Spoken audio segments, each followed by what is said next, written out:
വാദി സ്റ്റേറ്റാണ്. പ്രതിസ്ഥാനം നിൽക്കുന്നത് ഈ അമൃതയും. എന്റെ അമൃതമോളെ കൊടുക്കാൻ വേണ്ടി ശ്യാമള മനഃപൂർവ്വം കൊടുത്ത കേസായത്.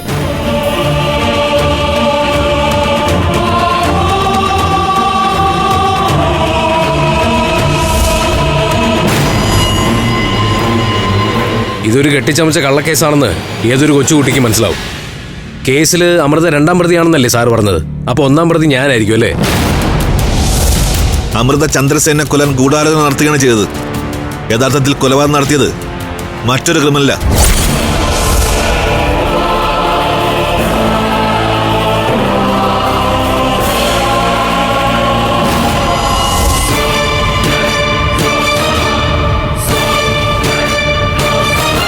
വർഷങ്ങൾക്ക് മുമ്പ് ഒരാളെ കൊലപ്പെടുത്തിയതിന്റെ പേരിൽ ജീവപര്യന്തം ജയിൽ ശിക്ഷ അനുഭവിച്ച് പുറത്തിറങ്ങിയ ആളാ ഈ കൃത്യം നടത്തിയത്. ആളുടെ പേര് അനന്തകൃഷ്ണൻ എന്നാ.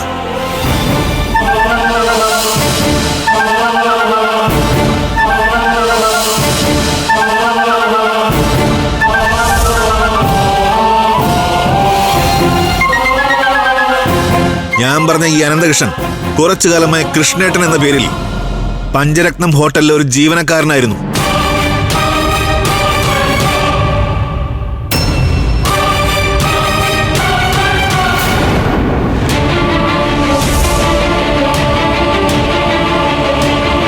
കൃഷ്ണേട്ടൻ എന്ന പേരിൽ അറിയപ്പെട്ട അനന്തകൃഷ്ണൻ വേറെ ആരുമല്ല, ഈ നിൽക്കുന്ന അഭിമന്യുവിന്റെ അച്ഛനാ.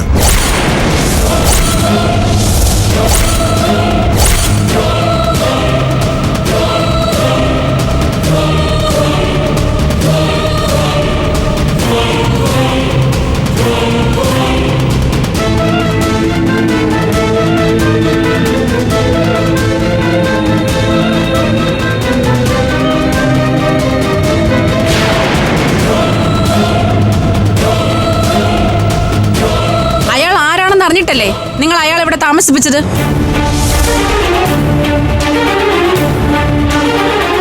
ചോദിച്ചത് കേട്ടില്ലേ?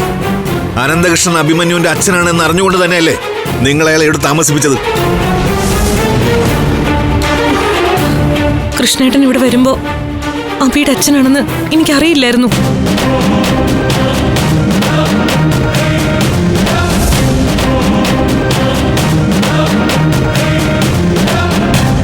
കല്ല് വെച്ച നുണ പറഞ്ഞ് ഇനിയും പിടിച്ചു നിൽക്കാനാണ് ഭാവമെങ്കിലേ അത് നടക്കില്ല.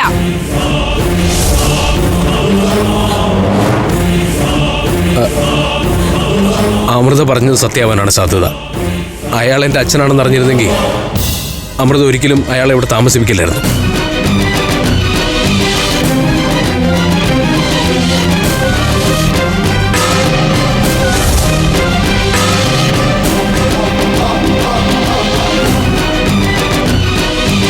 ജയിൽ ശിക്ഷ കഴിഞ്ഞിറങ്ങിയ അയാള് സത്യത്തിൽ ആൾമാറാട്ടം നടത്തിയിട്ടായിരിക്കണം പഞ്ചരത്നത്തിൽ കയറി കൂടിയത്.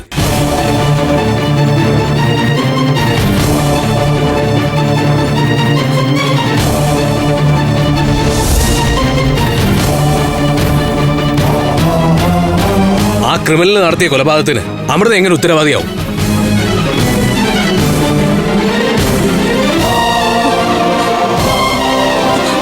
അഭി എന്നോട് ക്ഷമിക്കണം.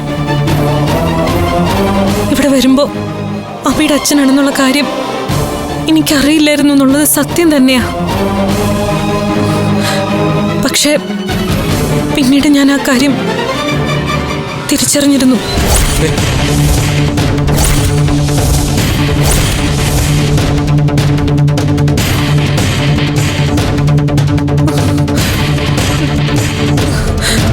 അഭി അച്ഛനോട് ക്ഷമിക്കുന്ന ഒരു വിശ്വാസം എനിക്കുണ്ടായിരുന്നു. ആ വിശ്വാസത്തിന്റെ പുറത്താ ഞാൻ അദ്ദേഹത്തിന് സംരക്ഷണം നൽകിയത്.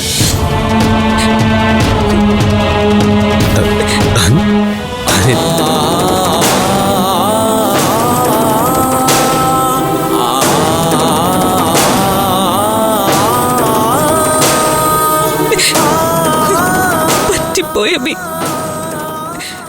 ഫ്ലവേഴ്സ് ടിവിയുടെ സ്മാർട്ട് ഷോയിൽ പങ്കെടുക്കാൻ നിങ്ങളെ ക്ഷണിക്കുന്നു. ഉടൻ തന്നെ ഈ നമ്പറിലേക്ക് വിളിക്കുക. 7593829838. ഫ്ലവേഴ്സ് സ്മാർട്ട് ഷോ ഉടൻ വരുന്നു ഫ്ലവേഴ്സ്.